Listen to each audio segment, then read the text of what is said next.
beautiful people, Elisa is here. I just wanted to come in and give a quick update on things with applying for my SAQA Foreign Rewards Verification for my critical skills visa application, as well as governing body application, and my police clearance application, or basically my FBI background check. So I got a email today from SAQA stating that they couldn't move forward with it because I did not finish paying for a national clearance certificate or something. So I went into email and I thought maybe I forgot to do something, because I'm like, I know I paid the fees, I sent the confirmation of the fees, all of that. And I had also gotten an email confirming that at least during lockdown, I did not have to mail in copies of the hard copies of the documents. I don't know if that's going to change in the future, but I definitely was excited to hear about that, because I mean, it's going to cost $50 per person to do this next step for the police verification or background check. So I definitely was not trying to spend $100 trying to just send them papers that I already emailed them. Okay. So that was taken care of. And then when I looked in my history, I noticed that it wasn't something that I had not done already. It was something that they were sending me saying I needed to do. So the National Clearinghouse looked to me just like some portal that they have with the U.S. You submit your information, telling them who you are, what they're giving verification of, or what degree or whatever that you're getting verification of. And then they're sending that over to them to say, yes, this person has this degree, and then they seal off on it. Okay, cool. It was like $14 US dollars. So I literally got the email, clicked the link, it gave me a confirmation of who I was doing it for, filled in my information, clicked the link again, made sure that everything was submitted, took a screenshot of the receipt as they requested, because they did put instructions at the bottom of the list telling us what was what we needed to do. It was very self-explanatory. I literally got a receipt within a few minutes. Actually, by the time I got the receipt, I had already sent off the email. So I just included a screenshot of what it was that I just paid for, that I did submit for the clearinghouse certificate, and emailed it right back to the same email that I got. And I just made sure that I included my account reference number that they basically replied to me on, my application number, on that email that they sent me the request on. So I don't know how long that's going to take. I will update you when that comes in. But one more thing getting done. I reached out to friends of mine that are past associates or business associates, whatever, to do my letters of recommendation that I'm going to need on letterhead as a part of my application for the governing bodies. As soon as I get those, then I can officially submit that application. But in a way, it kind of gives me some time, because if you have your SAQA clearance, then you would submit that to the governing body as well. So that would actually be, you know, I could get both of those done at the same time. For my fingerprints, I did come across a company that will allow you to do your FBI clearance online. What, again, I'm horrible at that. It's so much information and then trying to remember who they are and what have you. I really need to do better with making a list like I did for the 10 things with going to the embassy. But of course, I will include it inside of the link. I'm not a professional at this, guys. I am just a very real person, a wife, a mother, somebody's daughter, a Black woman. I am just trying to get this done. So I am tired. I'm tired because I've been up all hours of the night when the children are asleep, trying to get things done, trying to communicate with people and connections I've made in South Africa, in and around Joburg. And I'm just trying to honor my commitment to myself and to you guys to share the information, no matter how unpretty it is, no matter how I think it's unedited, whatever, just to make sure that I get you that information, right? So please forgive me, but I will make sure that you at least have that information. So with this company, they will allow you to go on your register, give your passport information, all of that type of stuff, and literally send you an email with a code really quickly. It'll come really quickly. When you put I got the code, I want to say like a couple days ago, and then I was caught up in other stuff, so I could have already had that done. But you get the code, and once you get the code, you input it into that registration link, and it has the link conveniently above the code, so you don't have to go looking for it again. And literally go to the website, enter your information, just, you know, your name and your any previous names, all of that type of stuff that you would put on a background check. It wasn't real crazy at all. And then you put whether or not you want to submit your fingerprints for either electronic, which requires additional fees, or if you want to mail them. Because of everything going on right now, and I was like, nope, I'll pay the extra money. Let's do this electronically, right? And then when you click it, it'll tell you the locations nearest you. Now, and it is still going through USPS, but it is the electronic signature cards. So you will look at the location. It'll tell you where they are. I would advise you take a picture of the list, right? Because for some reason, you can't just get those locations off of the site. Or maybe you could, and I couldn't find it. But just save yourself some time. Snap a quick picture of those locations.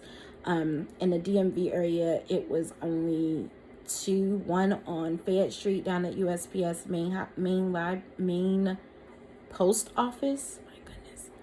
And the other one was in Laurel somewhere. And then there's one in DC by the embassy. But I want to have this done before then. So I'm going to go to the one downtown. You can go pretty much Monday through Friday between 10 and 3, something like that. But yeah, it was really easy. Put that information in there, chose that I wanted to do it electronically, and it took me on through the form. It's a pre-registration form required, so, and you do that online as well, but I would take a copy of that with me, and it sends it off to them. I also called them to confirm at least the one on Fayette Street in Maryland. They actually still do the prints because a lot of things have changed. So I wanted to not waste my time. So yeah, they do still do them. And you just go to the customer service line and show them your paper that you've pre-registered. They'll take your prints and submit it. And according to that website, you would get them in about 48 hours. Did it say 48 hours? Maybe 72 hours. I would give it a week. Give yourself some time, but it's quite sooner than mailing them down there and all of that. Now, if you want to save money, you got the time, just get the prints, bail them down there. They'll review it, send it out. It's your fancy. I know it was like $50 per person to do those fingerprints. But then I figured if I was going to mail them, I couldn't put them in the same envelope. I would probably wind up paying $20 something, $30 to signature confirmation and all that jazz in the envelope. So I said, whatever, I'll just do the electronic ones and we'll go down there, have that done. So, at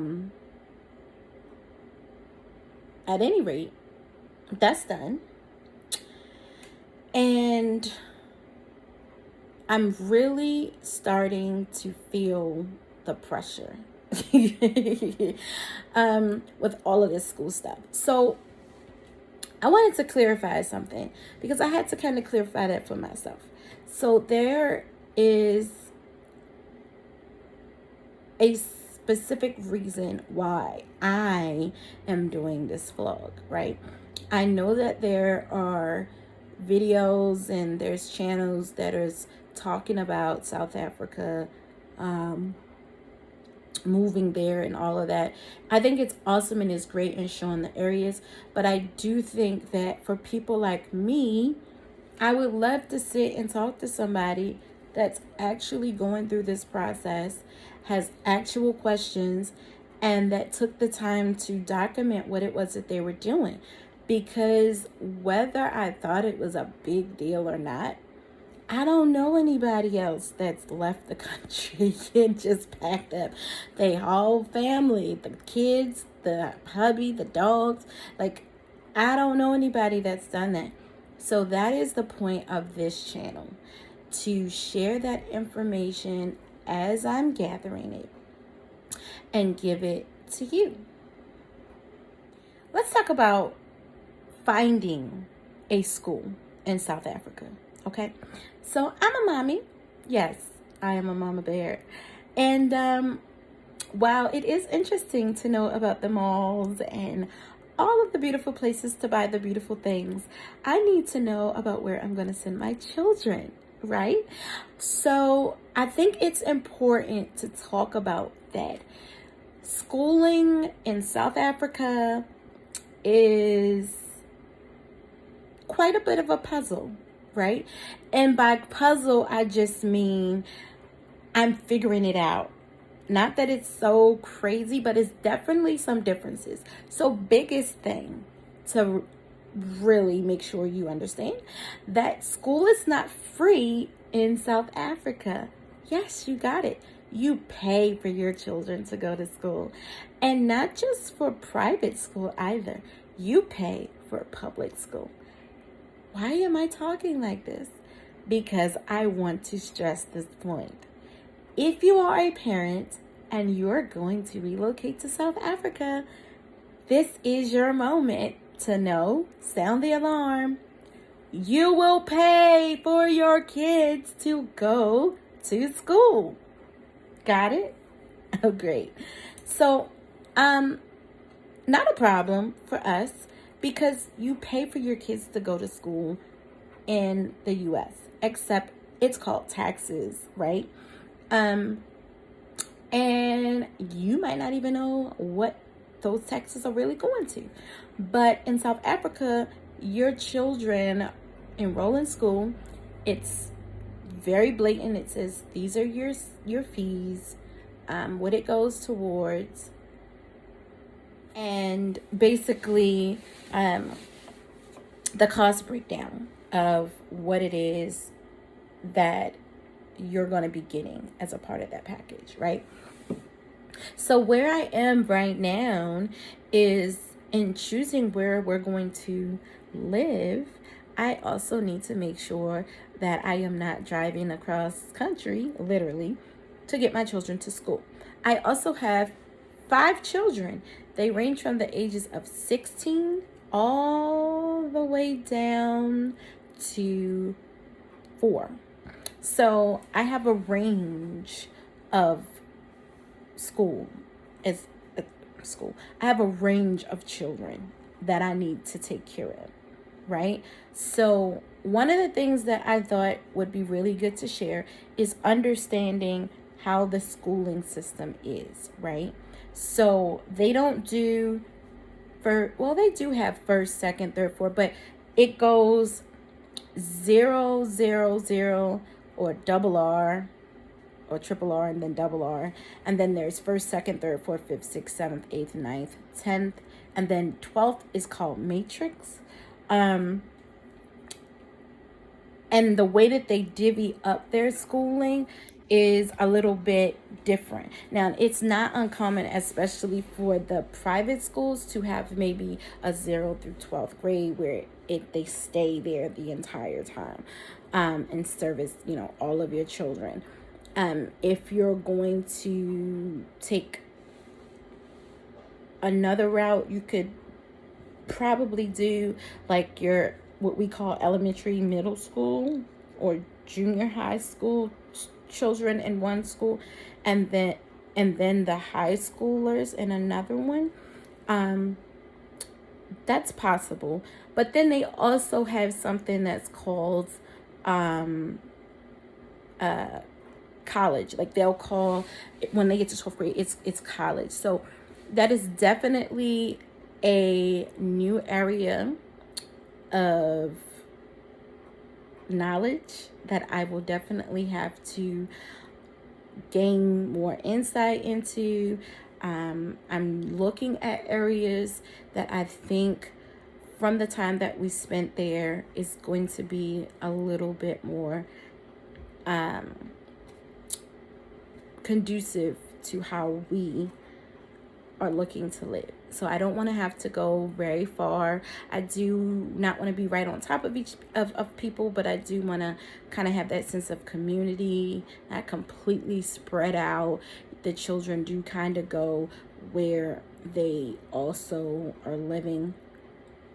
It's not like you live in one area and you bust all the way over to another area. So that's definitely something that I'm considering. I'm looking in several areas around the Gauteng, I said it right, province. So I am looking in Bryanston, Bryston. I'm also looking in Northcliffe, Roden Park area. I'm looking in Santon, Kempton Park, and at one point I was kind of looking in Pretoria, but I think I've changed my mind about being in Pretoria just because it's really important to me for the children to have a local experience, to engage. Not that I have anything specifically against the Afrikaans communities where, it's a lot of the upper level LSM type communities, but I really want the children to be able to connect with the different cultures. And so I really experienced that melting pot, if you will. So those are the areas that I'm looking in. When we go in October, I would have, we got about 3 weeks left. So I would have really narrowed down these locations, looking at properties in these areas based on the schools that I'm looking at, getting information back, making sure the schools have availability.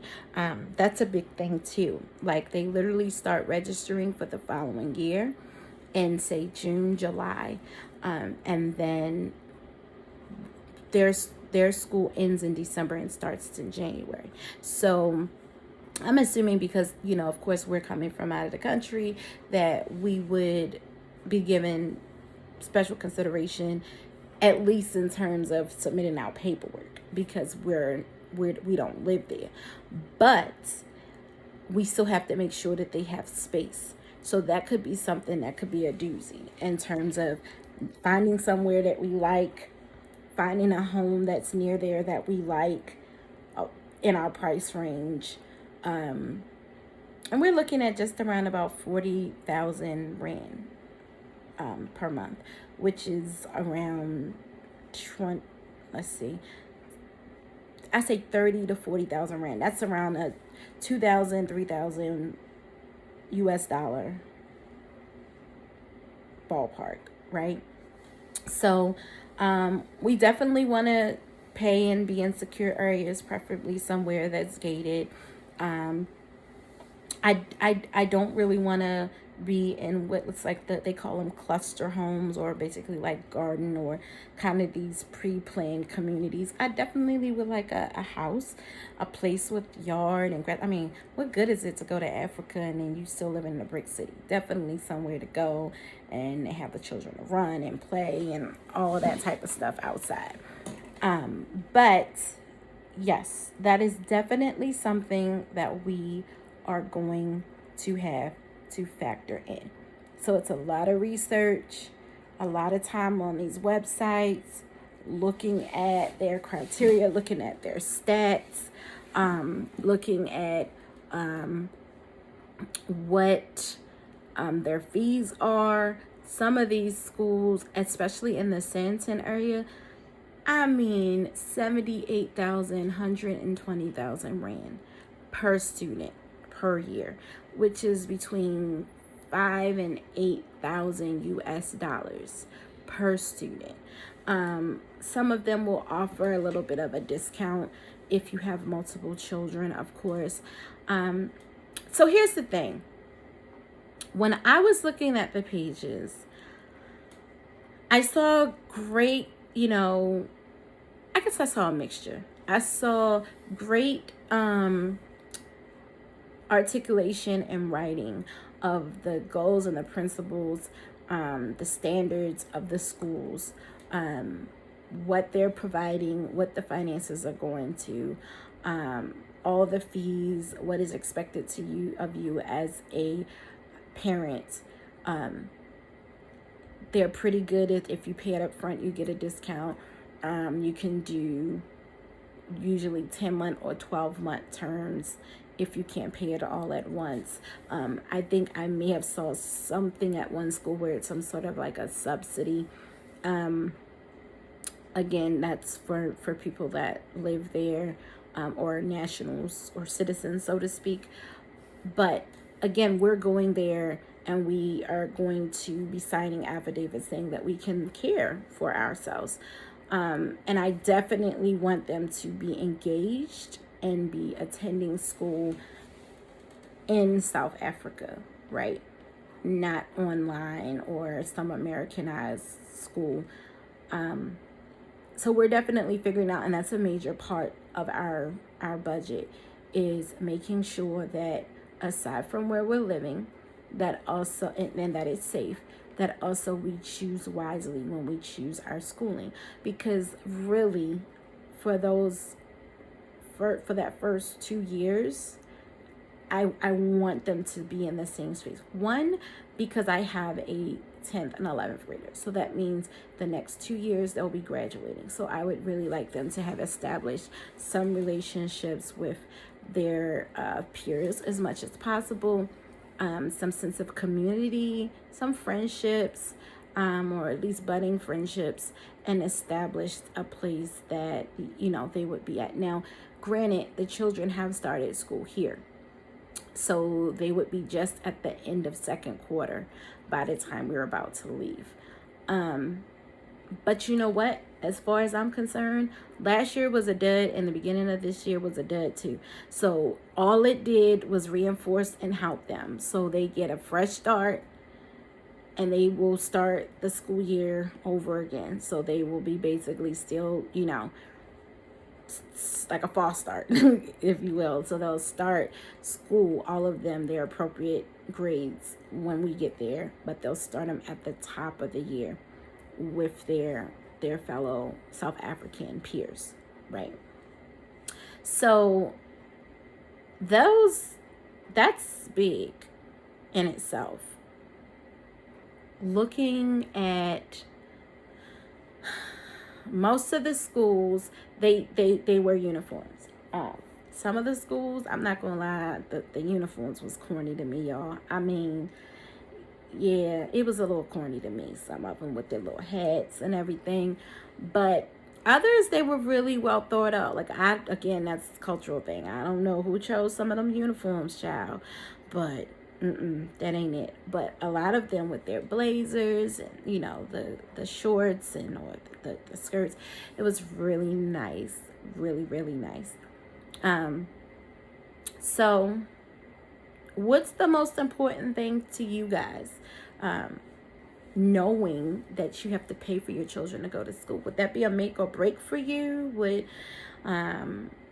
that impact your decision to move to South Africa? It definitely hasn't changed or impact our decision at all. If anything, I feel like it maybe makes people a little bit more vested, because you're like, oh, I'm paying for this. Like, you're paying for it anyway, right? But you're paying for this. So it's a certain reminder and sense of pride in the school, right?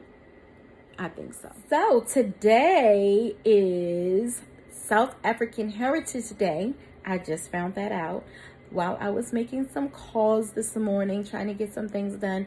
But I'm super excited to be learning. This is history, right?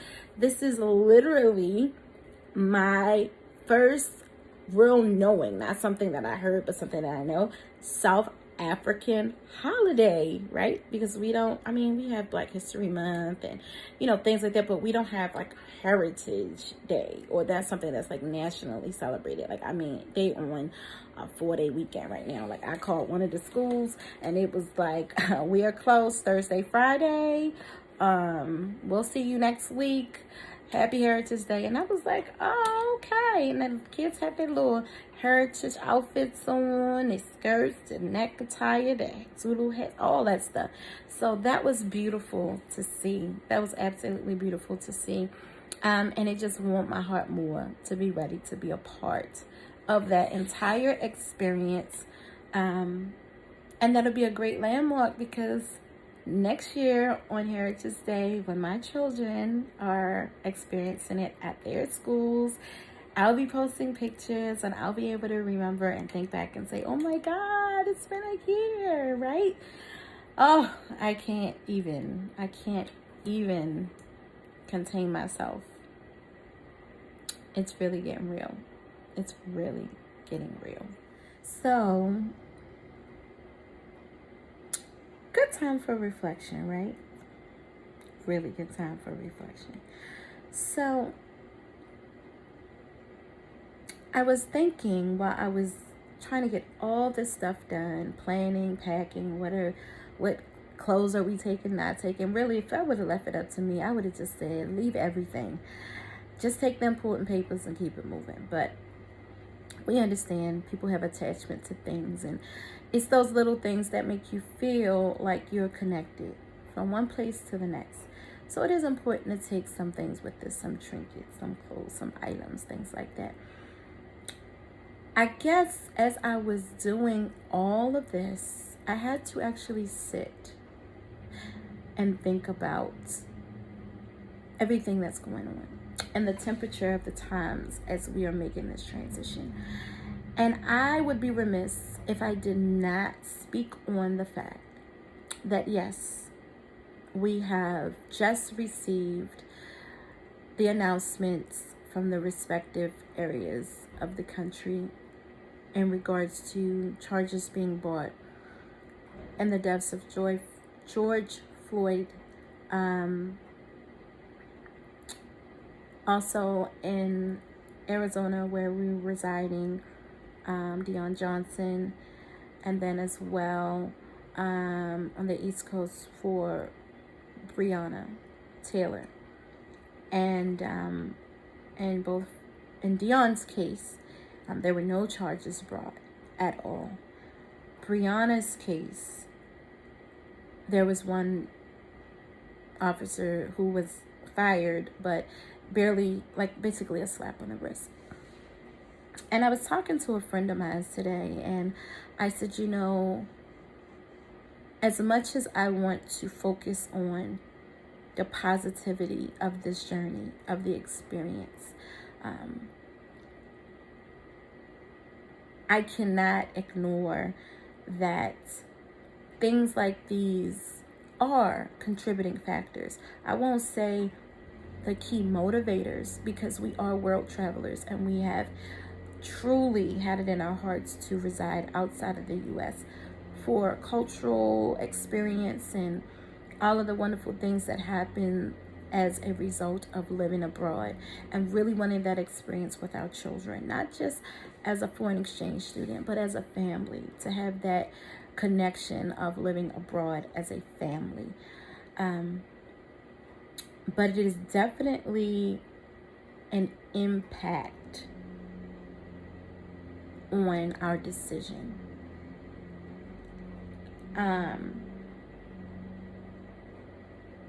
As a Black woman with Black babies, a Black husband,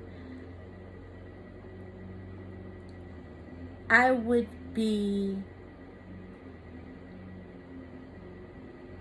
less than truthful if I did not say that I am definitely angry. Definitely angry about the outcome of these cases. Am I surprised? Absolutely not.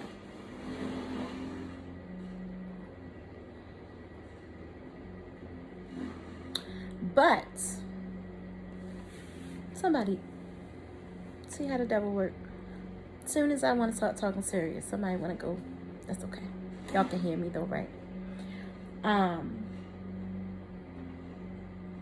But I definitely have to make sure that while I'm making this particular journey, that I express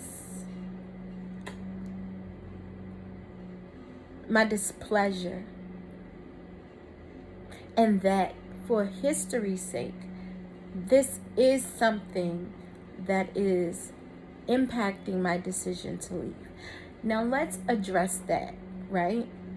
For those that say, well, there's stuff everywhere. There is stuff everywhere. South Africa has its own concerns and issues, right?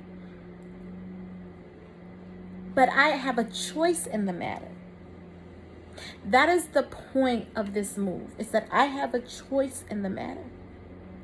That if I no longer am willing to cede into, to be a part of a system that is stacked against the people of which I identify, I can choose to leave.